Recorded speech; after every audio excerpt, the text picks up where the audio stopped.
evening. We are in the same room. I can't touch him, but he's real. Safe distance. Safe distance. But someone's going to come between us very, very shortly. This is our 66th Rebel Book Club, and this is the first one we've done, not in this location. No, we've been here before. But in this way. So what's happening tonight, Ben? So the world has changed, but we are here. We've got some special guests in the wings who you guys can't see yet. We have upgraded our sound facility.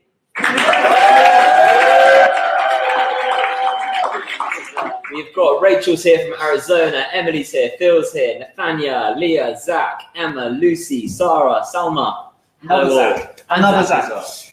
So you are here. It's great to see you. So the lineup for tonight, the plan for this session, and stick with us all the way through because we've got lots packed in, is we are very shortly going to be meeting the co-founder of Club Soda, not Drew.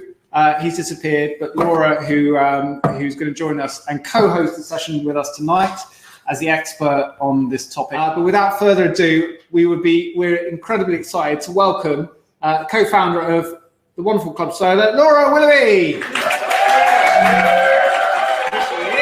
like there's a real audience. Welcome. We're out there. Laura, welcome. We got to know Drew a little bit.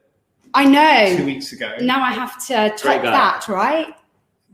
Well, you don't have to top. Drew is his own force of nature. We had a brilliant evening chatting with Drew, but we'd love to hear your version of the story to see if they match up or whether it was completely made up. So, just for those that are joining, maybe for the first session this month, first time this month, tell us a little bit about Club Soda, why your journey into it, why it began, and what it does. So Club Soda has been going for 5 years, and I set it up. So what happened was I gave up drinking 8 years ago. I've got a background in politics. I was local government, local authority councillor, and I stood for Parliament several times. And so basically my whole career has been fueled by cheap white wine. Face it, it's how that works. And my drinking was getting out of control, partly because I was in a job that I wasn't enjoying, and it really destroyed my self-esteem. And also partly because, I was always a bit of a big drinker. So it wasn't difficult for that to tip into something that began to really worry me. So I gave up. I'm still amazed that I gave up. If anyone who knew me during my drinking days is seeing this now, you'll think this is amazing too. But I realised that there was a gap for people who didn't want to go to AA and those things, wanted to use behaviour change science to change change their drinking and to be part of a community to do that. And what I had in mind when I set up Club Soda is why is there all these clubs for diets like Slimming World and Weight Watchers, but nothing similar around alcohol that has a far more positive spin, doesn't say that you've got a disease, but looks at what your life could be like if you weren't drinking, and also accepted that your goals could be to cut down, stop for a bit, or quit. I'm not in the world of telling people what they should do. I also wanted to create a space where people felt welcome wherever they were in the journey, because I probably tried to moderate by waking up in the morning going, I'm going to moderate today, and then not doing it about 50 million times. So I wanted to be there for everybody wherever they were in changing their drinking, and have community as the focus of that, supporting people to do a self-guided journey. So that's the principle, and it's been an amazing journey really, because in all of the area of health, alcohol is the one that is probably treated with less respect and less scientific rigour. There's no health economics around or anything like that. There's actually very little government innovation in this space.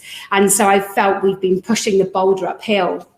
But it's opened up an amazing set of things that we've done. So we don't just help people change their drinking. We have a guide to all the best pubs and bars across the country that have got low and no options. We actually score them out of 5.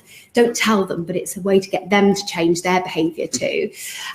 We know a lot about the low and no alcohol drinks, which is quite new to the world, because there wasn't anything when I gave up 5 years ago. We run the Mindful Drinking Festival, which is a big festival where over 10,000 people came to the Truman Brewery to taste low and no alcohol drinks and hear talks.